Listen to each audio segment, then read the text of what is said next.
নমস্কার বন্ধুরা, আমার নাম বিক্রম সিং আর আমি একজন ট্রাক ড্রাইভার। এটা শুধু গল্প নয়, এটা আমার নিজের দেখা আগুনে ঝরা ঘটনা। লোকজন বলে রাতে ভূতের কথা বলা ভালো নয়, কিন্তু আমাদের জীবনটাই শুরু হয় রাত থেকে। আমরা তো রাতভর ট্রাক চালাই। ট্রাক চালানো আমাদের কাছে এক নতুন ট্রাক চালানো আমাদের কাছে শুধু একটি চাকরি নয়, এটা এক ধরনের তপস্যা। অনেক অনেক রাত আমরা একা একা কাটাই লম্বা কালো হাইওয়েতে। চারিদিকে শুধু ইঞ্জিনের ঘর শব্দ আর পুরনো হিন্দি গানের সুর। যখন আপনারা বাড়িতে আরামে ঘুমাচ্ছেন, তখন আমরা দেশের এক প্রান্ত থেকে আর এক প্রান্তে মালপত্র নিয়ে ছুটে বেড়াই। আর বিশ্বাস করুন, এই নির্জন শুনশান রাস্তার মাঝে মাঝে শুধু জীবিত মানুষ নয়, এমন কিছু অদেখা অচেনা জিনিসেরও দেখা মেলে, যার কথা ভাবতেও আপনারা কাঁপবেন। ঘটনাটা আজ থেকে 7-8 বছর আগের। বহু বছর অন্যের ট্রাক চালিয়ে পয়সা জমানোর পর আমি নিজের একটা 14 চাকার ট্রাক কিনেছিলাম। সেকেন্ড হ্যান্ড হলেও আমার কাছে সেটা যেন একটা তাজমহল। নতুন করে পেন্ট করলাম, নিজের মতো সাজালাম, সামনে লিখে দিলাম পিতামাতার আশীর্বাদ। ব্যবসাও ভালো চলছিল। যেখানে আগে কষ্টে 10,000 রোজগার করতাম, এখন 30-40 হাজার উঠত। আর সেইখানেই সমস্যা। যারা আগে ভাই ভাই বলে চা খাওয়াতো, ধাবায় একসঙ্গে বসতো, তাদের চোখে হিংসের ঝিলিক দেখতাম। মানুষের অদ্ভুত স্বভাব, অন্যের উন্নতি কিছুতেই সহ্য হয় না। সেই রাতটা আজও মনে আছে। অমাবস্যার রাত। নাসিক থেকে নাগপুরে ইন্ডাস্ট্রিয়াল কিছু যন্ত্রাংশ নিয়ে যাচ্ছিলাম। রাত প্রায় 11টা। মাল তোলা শেষ। ট্রাক স্টার্ট করলাম, আগরবাতি জ্বালালাম, জয় গুরু বলে রওনা দিলাম।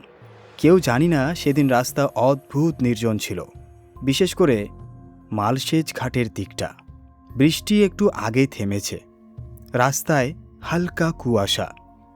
হেডলাইটের আলো সেই ধোঁয়ার মতো কুয়াশা চিরে তাকিয়ে সামনে এগোচ্ছিল। ঘাট চড়তে চড়তে রাত 1টা বাজল। চারিদিকে গভীর নীরবতা। তখন এক তীব্র বাঁকে চোখ পড়ল রাস্তার মাঝখানে একটা অদ্ভুত জিনিসের উপর। প্রথমে মনে হলো কোনো মৃত পশু পড়ে আছে, কিন্তু যত কাছে গেলাম দেখলাম ওটা পশু নয়, একটা কালো পোটলি। পাশে 2-1টা লেবু আর কিছু অদ্ভুত জিনিস ছড়ানো। তখনই বুঝলাম এটা উত্তারা। মানুষ কেউ কারো ক্ষতি করতে তন্ত্রমন্ত্র করে এমন পোটলি রাস্তার মোড়ে ফেলে দেয়।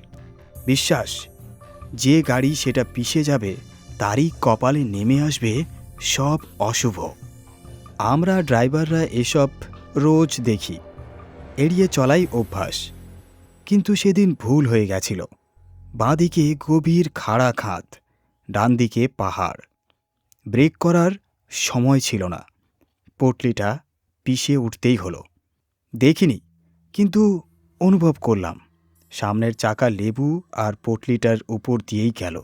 ঠিক সেই মুহূর্তে ইঞ্জিন ঢং ঢং করল।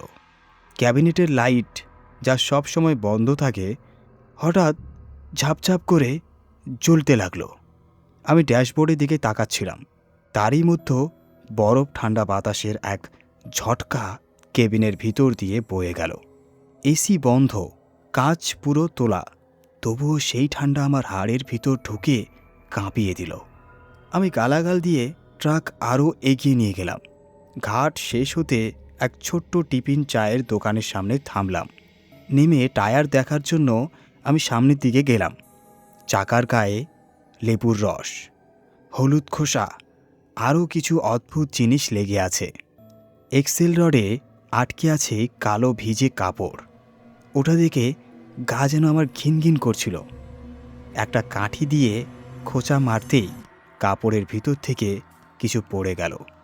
সেটা ছিল লাল সিঁদুর মাখা, সাদা পাকা ধরা, চুলে বাঁধা একটা ছোট্ট ঘিনঘিনে পুতুল। চোখের জায়গায় দুটো বড় বড় পিন গোজা। ওটা দেখে হাত কেঁপে উঠল। বুঝলাম এটা কোনো সাধারণ জাদুটোনা নয়। পুতুলটাকে আমি হাত দিইনি, কাঠির সাহায্যে রাস্তার পাশে ছুঁড়ে ফেললাম। তাতে থুতু দিয়ে ট্রাকে ফিরে এলাম। পানি দিয়ে মুখ ধুয়ে আবার জয়গুরু বলে গাড়ি নিয়ে সেখান থেকে দ্রুত বেরিয়ে গেলাম। নিজেকে বোঝালাম কিচ্ছু হবে না, সব এগুলো ভাওতা। কিন্তু ভিতরে ভিতরে ভয় ঢুকে গিয়েছিল আমার। আর ঠিক সেইটাই হলো। রাস্তায় অর্ধেক পৌঁছানোর আগেই আমার ট্রাক 3 বার বন্ধ হয়ে গেল। যে ট্রাক কোনোদিন গরম হতো না তার টেম্পারেচার মিটার সেদিন লাল দাগ ছুঁই ছুঁই। আর সবচেয়ে অদ্ভুত ব্যাপার, নাগপুরের ইয়ার্ডে ট্রাক পার্ক করার সময় হঠাৎ কেবিনে এক অজানা গন্ধ এলো। লেবুর খোসার সাথে যেন পোড়া মানুষের চুলের গন্ধ। গন্ধটা আসতেই আমার চোখের সামনে ভেসে উঠল সেই পিষে যাওয়া লেবুর খোসা আর সাদা পাকা ধরা চুলে মোড়া সেই ঘিনঘিনে পুতুলটা। নাগপুরের সেই ট্রিপ কোনো মতে শেষ করলাম, কিন্তু ফিরে নাসিক পৌঁছেও আমি আর আগের আমি ছিলাম না। মাথার ভিতর বারবার সেই পিষে যাওয়া লেবু আর পুতুলটার মুখ ঘুরে বেড়াচ্ছিল। আর সেই গন্ধ, স্যাঁতস্যাঁতে পচা লেবু আর জ্বলে যাওয়া চুলের দুর্গন্ধ, যা কেবিন থেকে কিছুতেই যাচ্ছিল না। 3 দিন ধরে 3 বার ট্রাক ধোয়ালাম, নতুন পারফিউম ইউজ করলাম, কিন্তু সবই ব্যর্থ। রাত হলেই আর হাইওয়েতে উঠলেই সেই পুড়ন্ত গন্ধ আবার ফিরে আসতো।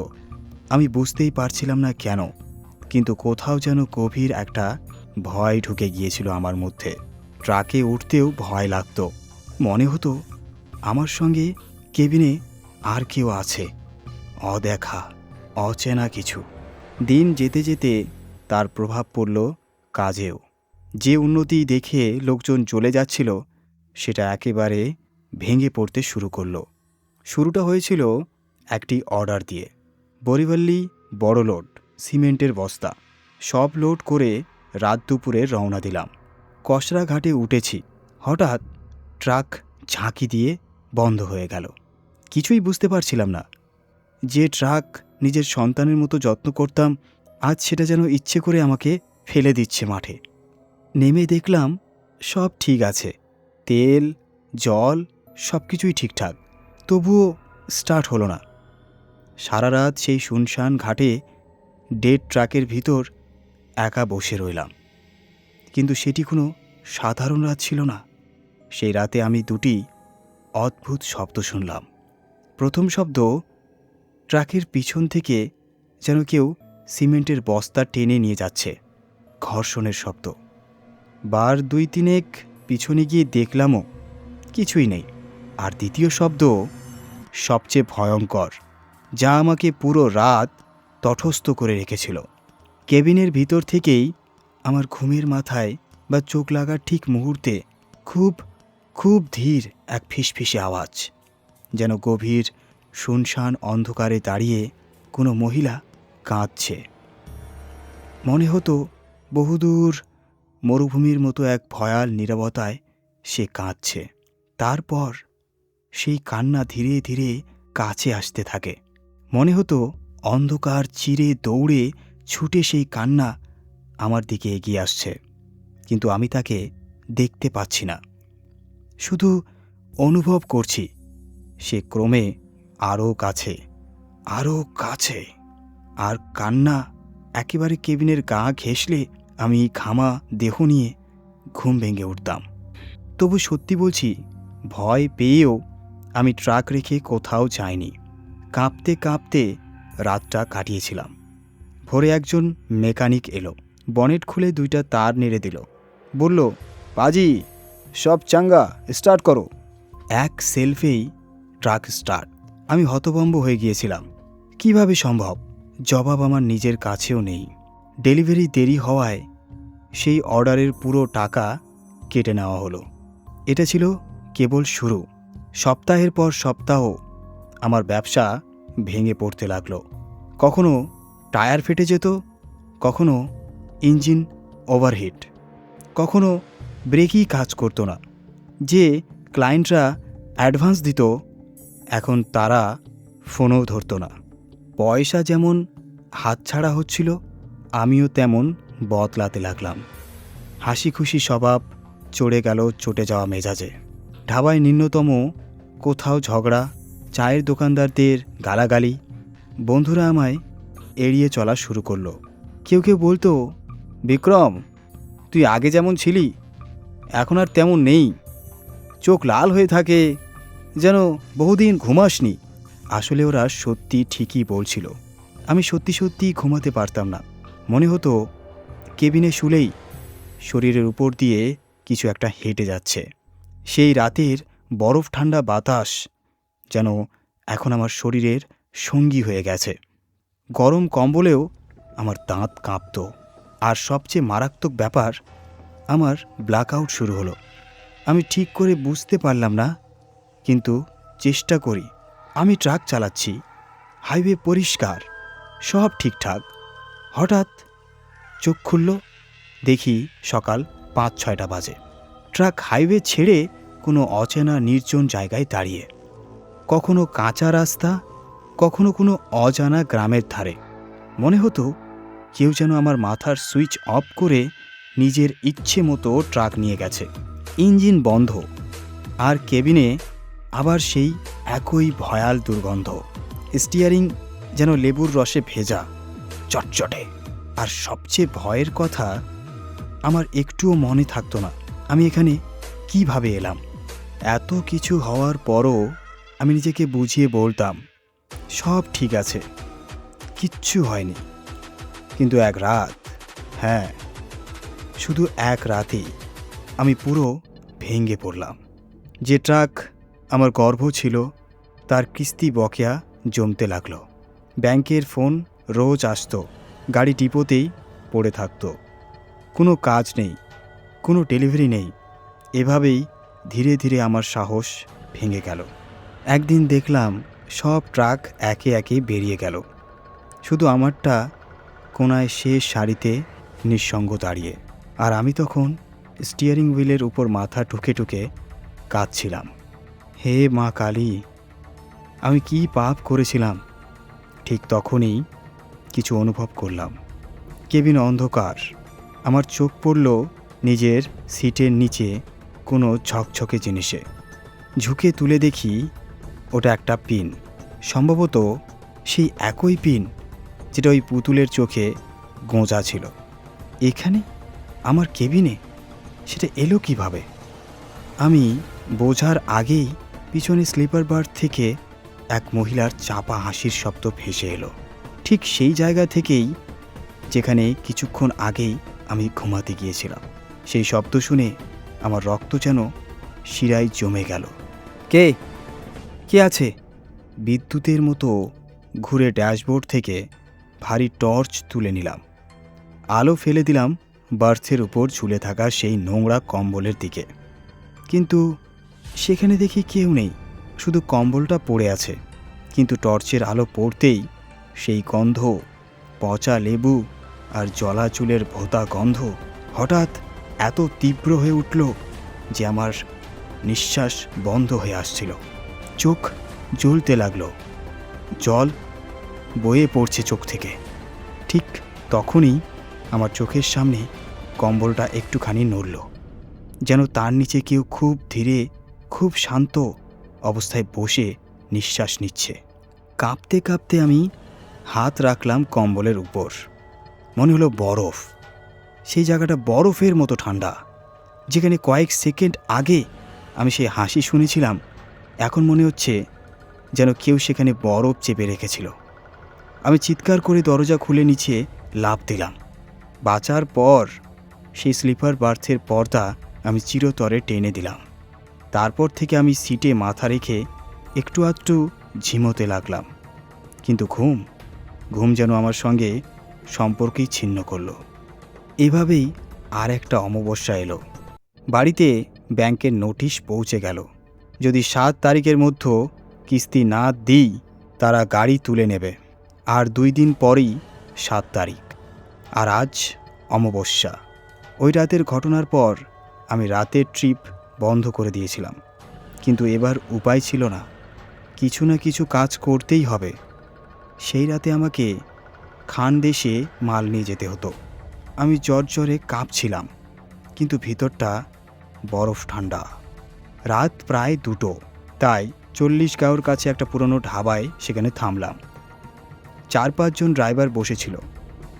আমাকে দেখে সবাই চুপ, কারণ আমার অবস্থা এমন যেন কেউ দেখতে পর্যন্ত চাইতো না। বড় দাড়ি, ধসে যাওয়া চোখ, সর্বদা লাল, একদম শুকনো শরীর। আমি কোণে গিয়ে বসে আন্ডা ভুর্জি আর রুটি অর্ডার দিলাম। প্লেট এসে গেল গরম গরম। তারপর আমার কি হলো আমি জানি না। মনে আছে শুধু আমি প্লেটের দিকে তাকালাম, আর আমার হাত যেন হাত নয়, কোনো ক্ষুধার্ত জানোয়ারের থাবা। আমি সেই গরম ভুর্জি আর রুটি জানোয়ারের মতো মুখে ঠাসতে লাগলাম। মুখ থেকে মচমচ চপচপ অঘোর আওয়াজ বেরোচ্ছে। গরমে জিভ পুড়ছে, তবুও থামছি না। আমি যেন হিংস্র পশু হয়ে গেছি। একজন ড্রাইভার, বন্টু, ভয়ে কাপা হাতে কাঁধে হাত রাখল। ওই বিক্রম, শান্ত হ, কি করছিস? জানোয়ার নাকি তুই? আমি মাথা তুললাম, বন্টুর চোখে তাকালাম। আমাকে দেখেই তার মুখ সাদা মৃতের মতো ফ্যাকাশে হয়ে গেল। আমি তাকিয়ে অদ্ভুত এক হাসি হাসলাম। আমি কিছু বললাম, কিন্তু সেটা আমার গলার আওয়াজ নয়, সেটা ছিল এক মহিলার দম বন্ধ করা চাপা আওয়াজ।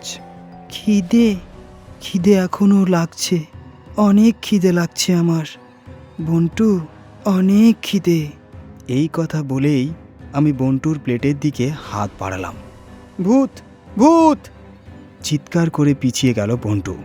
ধাবার সব মানুষ স্থির হয়ে আমাকে দেখছিল, ভয়ে, ঘৃণায়, আতঙ্কে।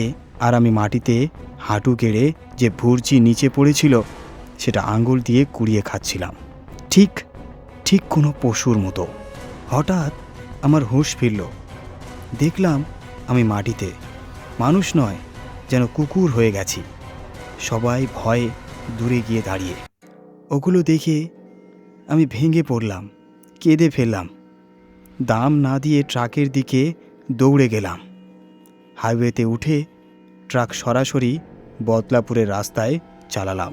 মনে পড়ল আমার এক পুরনো ড্রাইভার ছিল, নাম গজানন।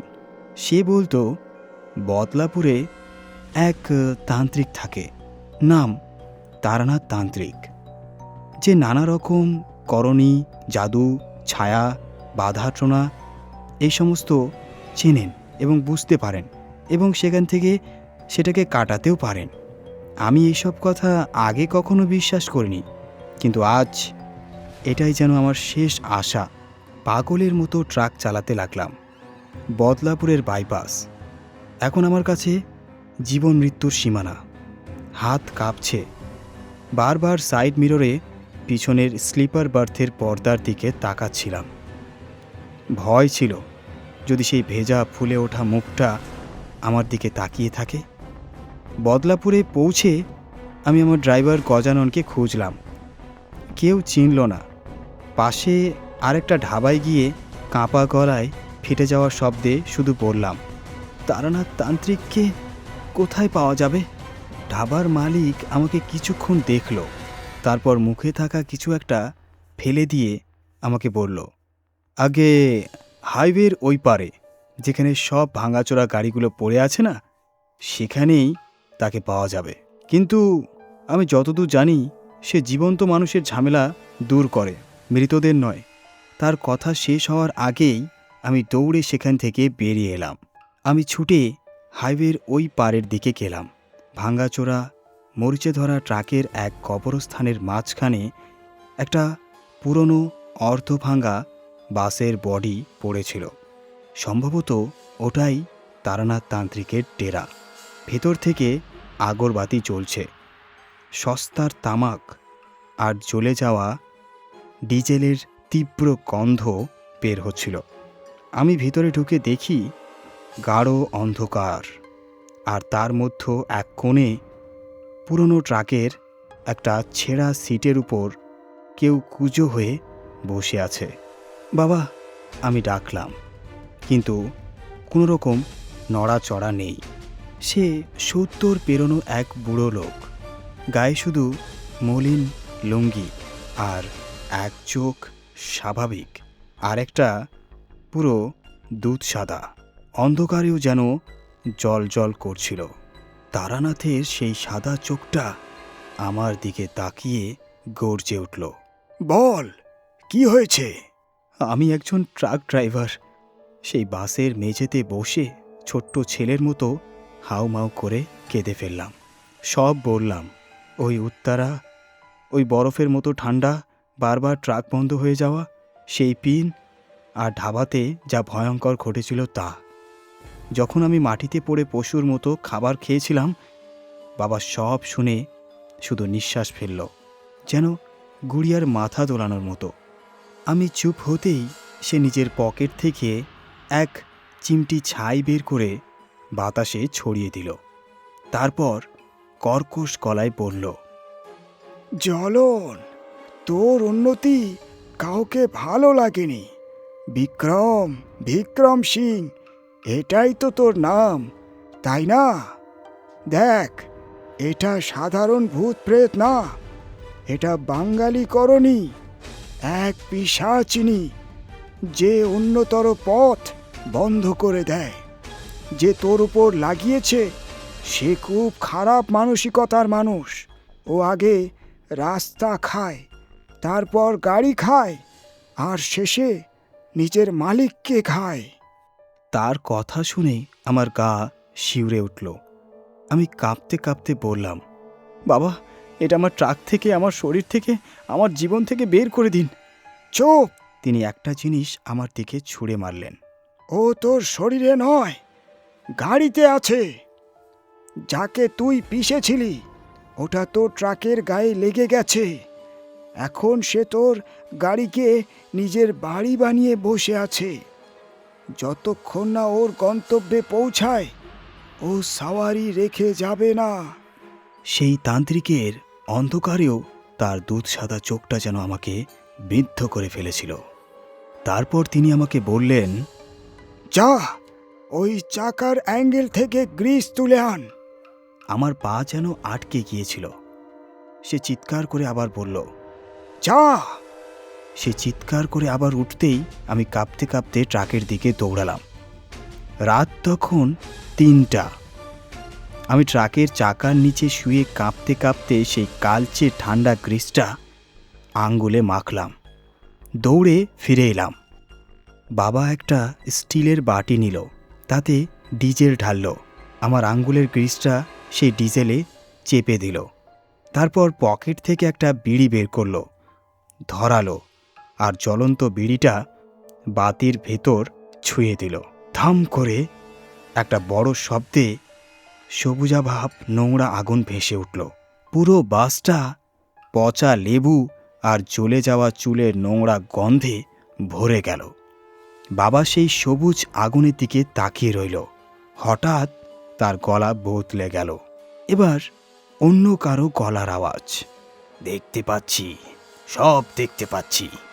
ওই সেই হাইওয়ে, একটা মহিলা আর একটা পুরুষ, তারা দুজনেই ওই ধাবাতে। ওরাই তোর পিছনে আছে। সবুজ আগুনের ঝলকে আমি দেখলাম পিছনের ভাঙা কাচে একটা মেয়ের মুখ চিৎকার করছে, কৃষ্ণবর্ণ, ফুলে ওঠা কদর্য। আমি চিৎকার করে পিছিয়ে গেলাম।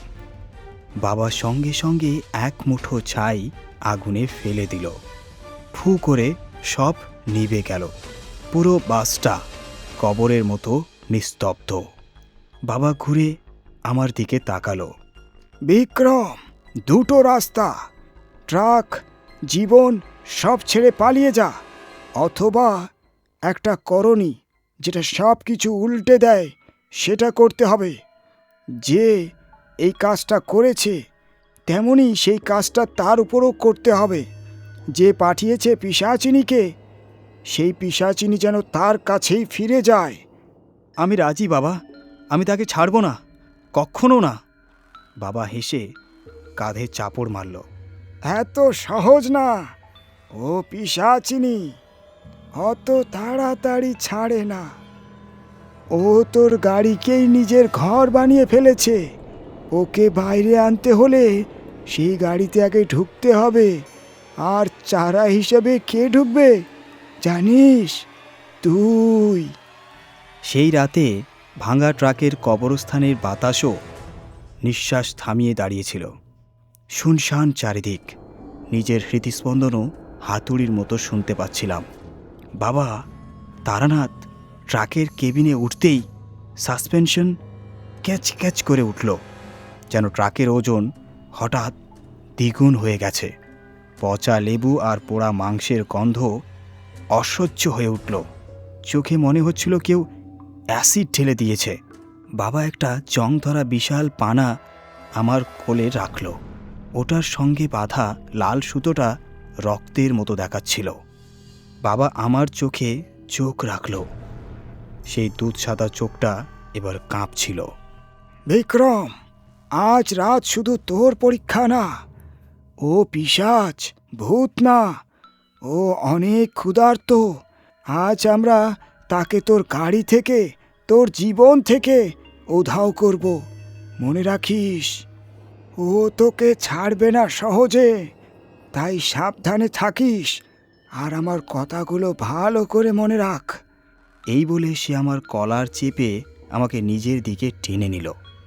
একটা কথা কানে গেঁথে রাখ, যখন সে আসবে তার চোখের দিকে তাকাবি না। তার চোখে চোখ পড়লে তুই সেখানেই জমে যাবি, আর ও তোর মধ্য ঢুকে পড়বে। শুধু তার আওয়াজ শুনবি আর আঘাত করবি। আমি মাথা নাড়ালাম, ড্রাইভারের সিটে বসলাম।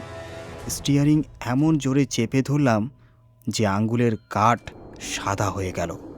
বাবা তারানাথ কেবিনের ভিতর থেকে ছাই নিয়ে মাখিয়ে নিল, যাতে বাইরে কিছু না দেখা যায়। মনে হচ্ছিল আমরা যেন লোহার কোনো বাক্সে বন্দী। তারপর সে নিজের থলে থেকে শুকনো কালো পাতা বের করে জ্বালালো। এক তীব্র তেতো ধোঁয়া পুরো কেবিন ভরে গেল। বাবা মন্ত্র পড়া শুরু করলেন। শুরুর দিকে কিছুই হলো না, কেবল ধোঁয়া ঘুরতে লাগলো। কিন্তু কিছুক্ষণ পর কেবিনের তাপমাত্রা হঠাৎ করেই পড়ে গেল।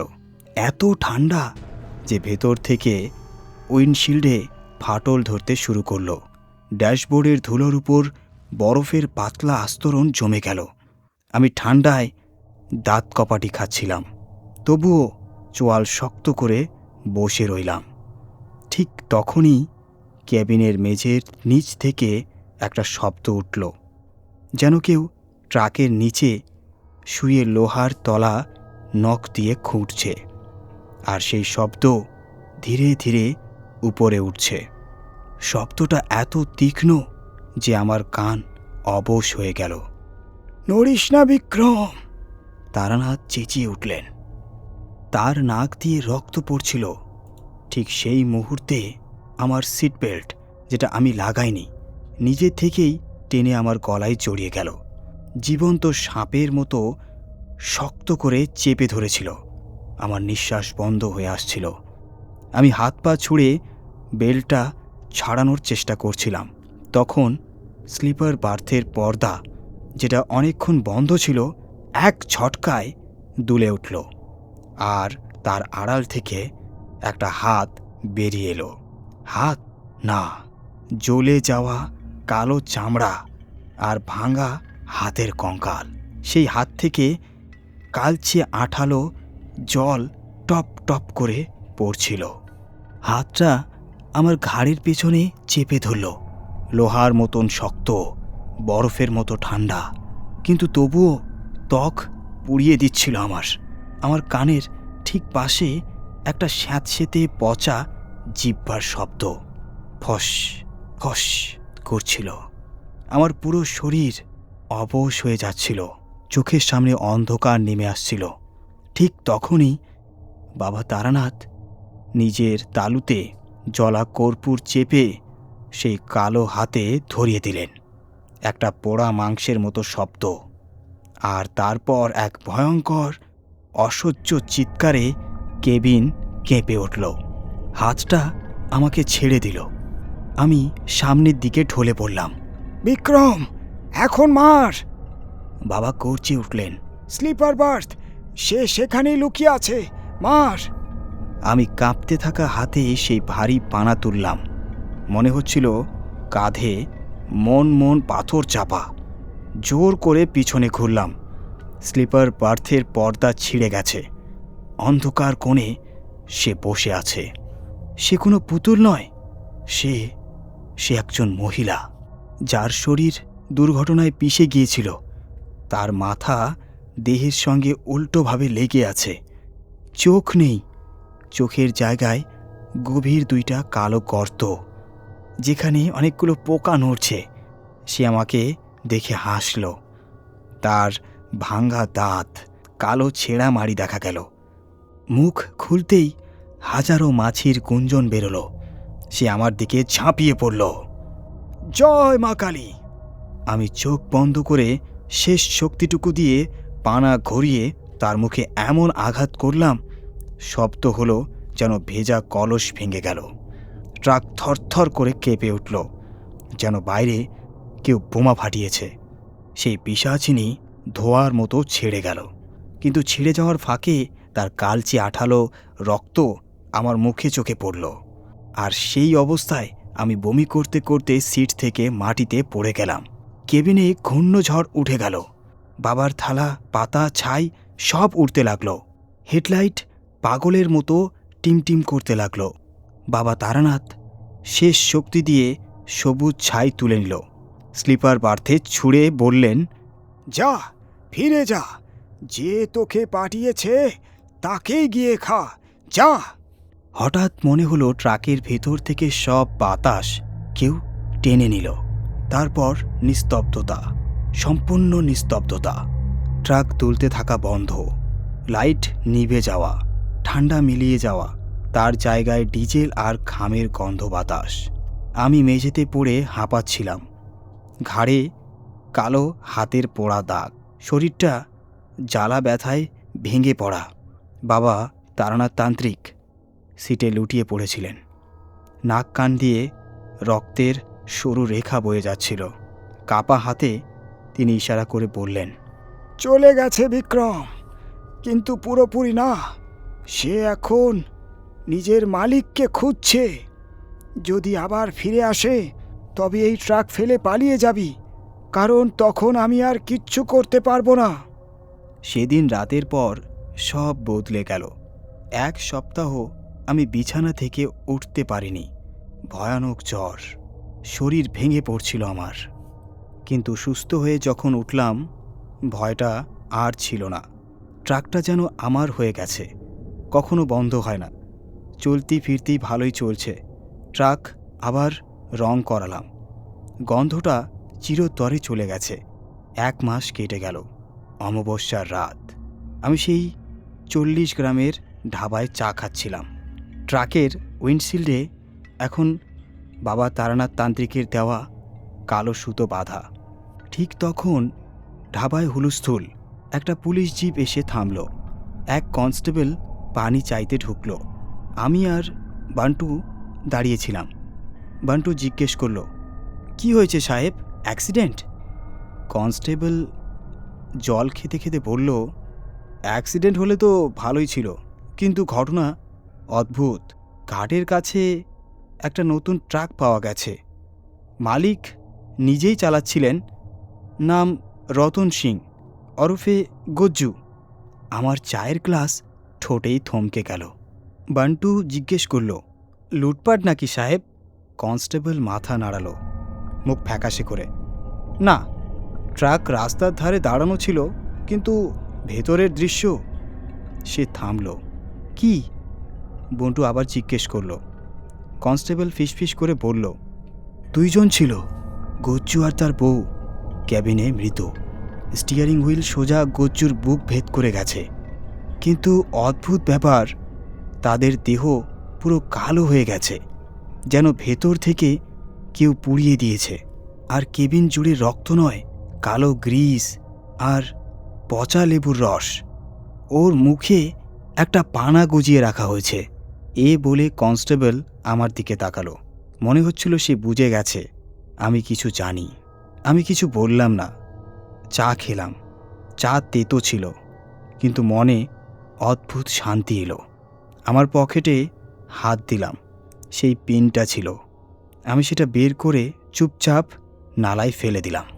তারপর ট্রাকে উঠলাম, ট্রাক চালু করলাম, হর্ন দিলাম আর বললাম, জয় মা কালী। আর রাতের আধারে নির্ভয়ে রওনা হলাম। কারণ আমি এখন জানি যে অন্যের জন্য গর্ত খোঁড়ে শেষে সে নিজেই সেই গর্তে পড়ে। আর হাইওয়ে সব কিছুর হিসেব ফিরিয়ে দেয়। তো বন্ধুরা, এটাই আজকের গল্প। কেমন লাগলো জানাতে ভুলবেন না। আবার দেখা হবে নতুন ভৌতিক গল্প নিয়ে। ধন্যবাদ। শুভরাত্রি। সকলেই ভালো থাকবেন।